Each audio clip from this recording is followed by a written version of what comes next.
Tech on Demand podcast brought to you by GROWERTALKS. Audio Files, Episode 34. Common Propagation Mistakes. From the November 2023 issue of GROWERTALKS magazine. Written by LYNN Griffith. Narrated by Bill CALKINS.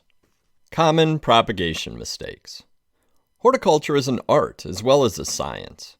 Propagating plants vegetatively is even more of an art than growing in general. Sure, there's research data on propagating the more common ornamental plants. However, variables such as variety, season, geography, and structures can make large differences in what works and doesn't work. Overmisting. When you stick a cutting, it does one of two things. It roots or it rots. Those are really the only two outcomes. Plant propagation is a race between the two. Can you get these cuttings to root before they rot? Mist propagation is popular for many cutting species. Some cuttings need a lot of mist. Some do better with none at all. Many growers over-mist. When I walk into a mist house and hear water dripping, or I see pools of water under the benches or algae everywhere, I know the propagator is over-misting.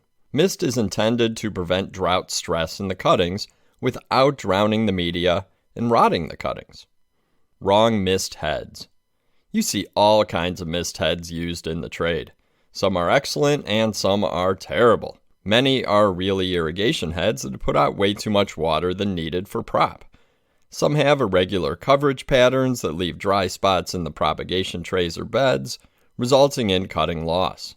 It's usually best to keep mist times short and vary frequency according to environmental conditions and cutting age. Make sure pressure is adequate.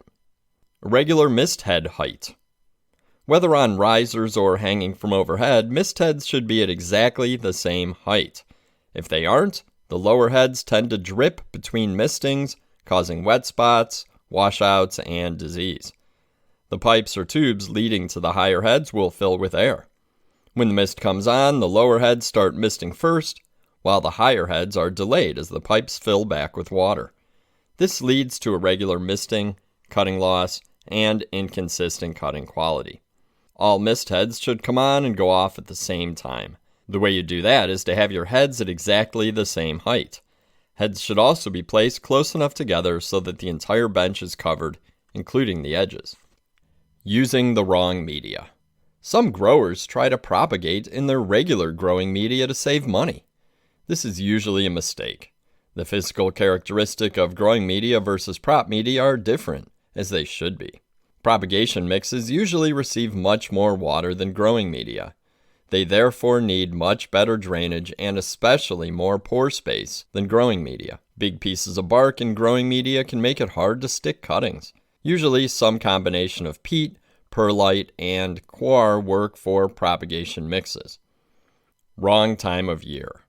Time of year for propagation affects carbohydrate and nutrient content in the cuttings, which can affect cutting performance. It can also affect light levels and, of course, temperature. Many varieties have sweet spots for the best months to propagate, while others do not. Unfortunately, the best propagation months in one part of the country can be way different than in other parts of the country. Cuttings can take 40% more time or longer to root in the winter months as opposed to summer. Wrong cutting size or type. Some varieties root better from green, fresh tip growth. Others do better from semi-hard wood, while others do best with mature wood. Caliper of stem cutting can make a huge difference, as can overall cutting size and number of leaves. Observe which types of cuttings are rooting best in your situation. It may or may not be worth the labor to reduce leaf size in order to reduce transpiration. Having leaves overlap each other by sticking cuttings too close can limit mist coverage. It's usually best to remove buds or flowers from flowering varieties, as the flowering process takes energy from the cuttings.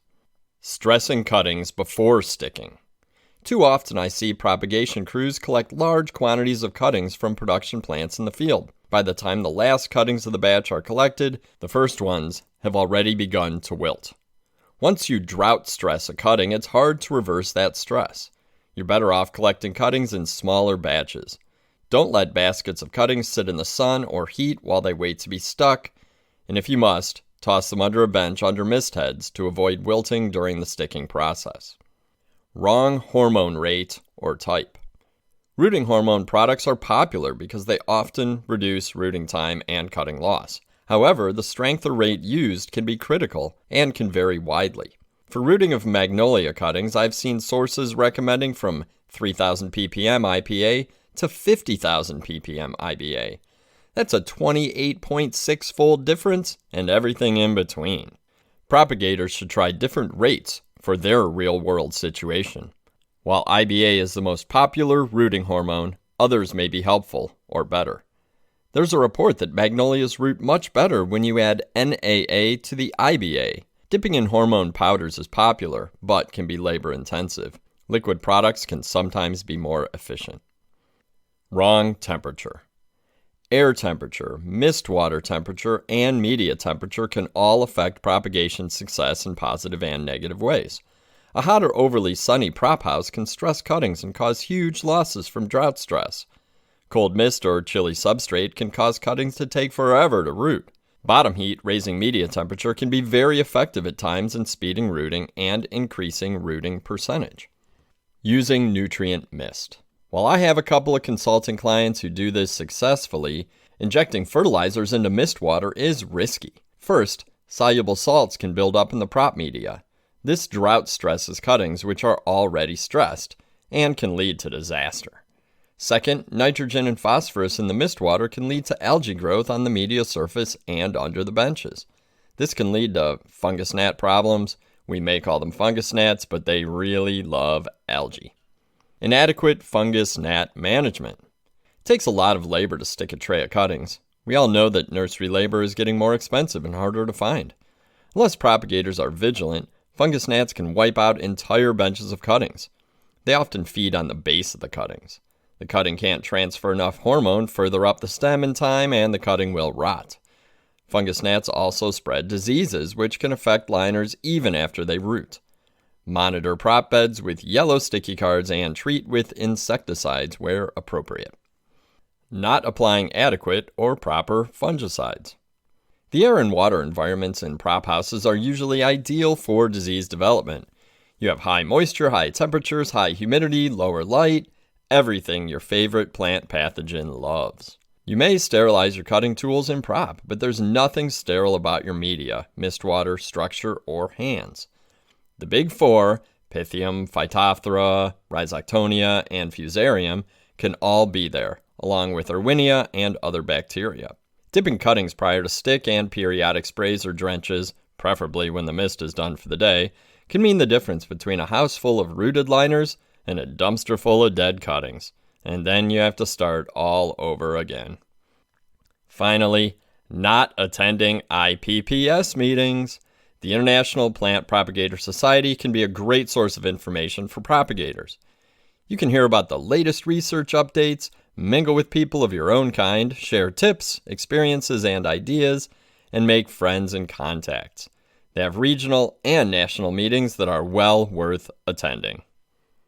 The end.